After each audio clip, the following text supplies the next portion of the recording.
Welcome to imagine point YouTube channel. तो प्यारे बच्चों, आज का मेरा जो इलेक्ट्रोकेमिस्ट्री का बेटा लास्ट लेक्चर है और इस लेक्चर में हम लोग कुछ इंपॉर्टेंट न्यूमेरिकल्स को बेटा सॉल्व कर लेते हैं, जो कि बच्चे करने में बहुत डरते हैं कि सर ई नॉट सेल जब भी आपका पेपर में आता है तो मैं कैसे इसे सॉल्व करूँगा। तो मैं 2-3 आपको अच्छे एग्जाम्पल्स आपको बता रहा हूँ, आपके बोर्ड एग्जाम के लिए बहुत इंपॉर्टेंट है।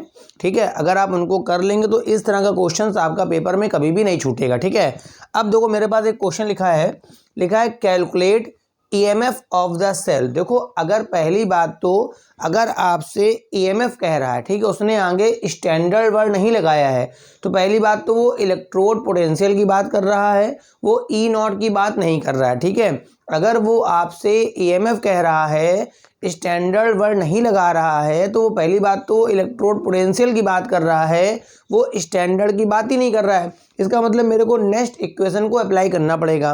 और न्यूमेरिकल को अगर ध्यान से देखेंगे तो यहाँ पर क्रोमियम प्लस टी का जो कंसंट्रेशन है वो 0.1 मोलर है, और यहाँ पर जो Fe+2 का कितना 0.01। इससे भी क्लियर हो रहा है कि यहाँ पर ई की बात कर रहा है, यहाँ पर ई नॉट की बात नहीं हो रही है। ठीक है, तो यहाँ पर पहला काम तो ये होगा कि हम लोग इन दोनों इक्वेशंस को लिख करके बैलेंस कर लेंगे। ठीक है, पहला काम तो ये होगा कि हम एक इक्वेशन लिखेंगे ऑक्सीडेशन की और एक लिखेंगे रिडक्शन की। बैलेंस करने का मतलब इस तरह बैलेंस करेंगे कि ऑक्सीडेशन के इलेक्ट्रॉन और रिडक्शन के इलेक्ट्रॉन बेटा कैंसिल आउट हो जाए। ठीक है, तो जरा देखिए, मैंने आपको बता रखा था कि जो लेफ्ट वाला होता है, मैंने आपको बता रखा था कि बेटा जो लेफ्ट वाला होता है वो बच्चा ऑक्सीडेशन का होता है, और जो राइट वाला होता है बच्चा रिडक्शन का होता है। ठीक है, तो देखो यहाँ पर मैंने लेफ्ट वाले में ऑक्सीडेशन कराया, तो क्रोमियम से बनाना है क्रोमियम +3। तो जाहिर सी बात है, क्रोमियम से जब आप 3 इलेक्ट्रॉन का लॉस करेंगे, जब क्रोमियम से कितने का लॉस करेंगे 3 इलेक्ट्रॉन का, तो ये मेरे पास क्रोमियम +3 बन के आ जाएगा। ये तो बेटा ऑक्सीडेशन का हो गया। अब रिडक्शन बेटा किसका हो रहा है, Fe+2 का Fe में। तो जब Fe+2 को मैं बेटा 2 इलेक्ट्रॉन दूंगा तो यहाँ पर मेरे पास Fe बन जाएगा। अब देखिए, इस इक्वेशन को अगर मेरे को ऐड करना है तो ऐड करते समय आप इस बात का विशेष ध्यान रखेंगे कि आपके इलेक्ट्रॉन जो हो वो कैंसिल आउट हो जाए, तब मेरा बैलेंस इक्वेशन आएगा। अब देखिए, दिक्कत ये है कि यहाँ पर 3 इलेक्ट्रॉन, यहाँ पर 2 इलेक्ट्रॉन, कोई दिक्कत नहीं है। आप इस वाले में इसका कोफिशिएंट जो 2 है उसका मल्टीप्लाई कर देंगे, और इस वाले में बच्चा इसका मल्टीप्लाई कर देंगे। तो ऑलरेडी देखिए, जब यहाँ 2 का करेंगे तो इलेक्ट्रॉन 6 हो जाएंगे, यहाँ 3 का करेंगे तो ये भी यहाँ कितने हो जाएंगे 6। तो जब उनको बाद में ऐड करूँगा तो वो इलेक्ट्रॉन बेटा कैंसिल आउट हो जाएंगे। तो देखो मैं करता हूँ मल्टीप्लाई। तो पहली क्वेश्चन बनेगी 2 क्रोमियम माइनस का 6 इलेक्ट्रॉन से बन जाएगा 2 क्रोमियम +3। ठीक है, मेटल हमेशा सॉलिड फॉर्म में होता है, ध्यान रखिएगा। यहाँ बच्चा 3 का मल्टीप्लाई होगा तो ये हो जाएगा 3Fe+2। ठीक है, और प्लस का 6 इलेक्ट्रॉन से हो जाएगा बच्चा 3Fe। अब मैं इन दोनों को रख के ऐड कर दूंगा। ठीक है, जैसे मैं ऐड करूंगा तो मेरे -6 + 6 ये बेटा कैंसिल आउट हो जाएगा, तो लेफ्ट का लेफ्ट में जुड़ जाएगा, राइट का राइट में जुड़ जाएगा। तो देखो मेरे पास क्या बनेगा, 2 क्रोमियम + 3Fe++ = में आपका हो जाएगा 2 क्रोमियम +3 और प्लस का 3Fe। पहले आप इस बैलेंस इक्वेशन को बना लेंगे, मतलब पहला काम ये है कि आप इस बैलेंस इक्वेशन को बना लेंगे। ठीक, ये बात समझ में आ गई। अब अगर कोई क्वेश्चन इस तरह का आता है तो आप हमेशा नेक्स्ट का इस्तेमाल करेंगे।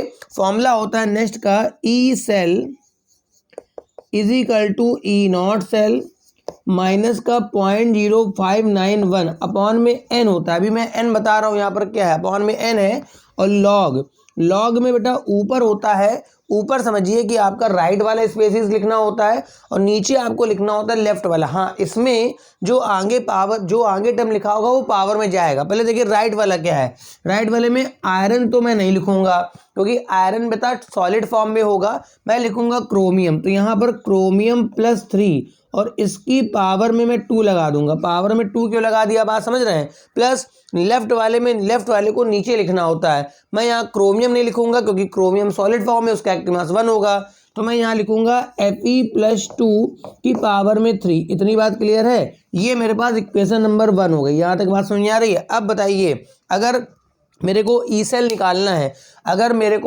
निकालना है, तो मैं क्या करूं, पहले ई नॉट सेल निकाल लूं। क्या निकाल लूं बच्चा, ई नॉट सेल। देखो ई नॉट सेल निकालने का फॉर्मूला होता है बस E naught right minus E naught left. तो राइट लेफ्ट की तो वैल्यूज मेरे को दे रखी हैं, इनसे मैं ई नॉट सेल निकाल लूँगा।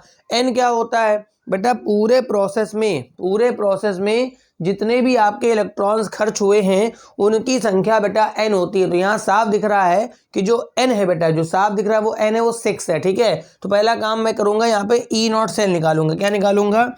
ई नॉट सेल। ये बेटा कैसे आएगा? E naught right minus E naught left. ये तो सीधे से आता है। तो राइट वाले का मतलब हो गया आयरन वाला, राइट वाले का मतलब क्या हो गया? आयरन। तो आयरन का ई नॉट मेरे को दे रखा है, तो माइनस का 0.45, ये माइनस फॉर्मूले का आ गया। लेफ्ट वाला मतलब हो गया क्रोमियम का माइनस का 0.75, तो माइनस का 0.75। तो देखिए ये माइनस मिलके प्लस हो जाएगा, तो माइनस का 0.45 प्लस पॉइंट का 75, तो प्लस का 0.30 वोल्ट। ये मेरे पास क्या निकल के आ गया? ई नॉट सेल। अब मैं क्या करूँगा, ऊपर का जरा थोड़ा सा रफ कर देता हूँ ताकि मैं ऊपर लिख सकूँ। ठीक है, अब यहाँ पर ई नॉट की वैल्यू का मेरे लिए कोई काम नहीं रह गया, मेरे को बस मेन अपना जो लास्ट इक्वेशन है उसको देखना है। ठीक है, अब बताओ मेरे को ई सेल निकालना है। ठीक है, ई सेल वाले में निकालने के लिए मेरे को ई नॉट सेल चाहिए जो ऑलरेडी मैं निकाल चुका हूँ, और बेटा इन सबके कंसंट्रेशन चाहिए जो मैं लिख चुका हूँ। ठीक है, तो मेरे पास E cell is equal to क्या फॉर्मूला है? E naught cell.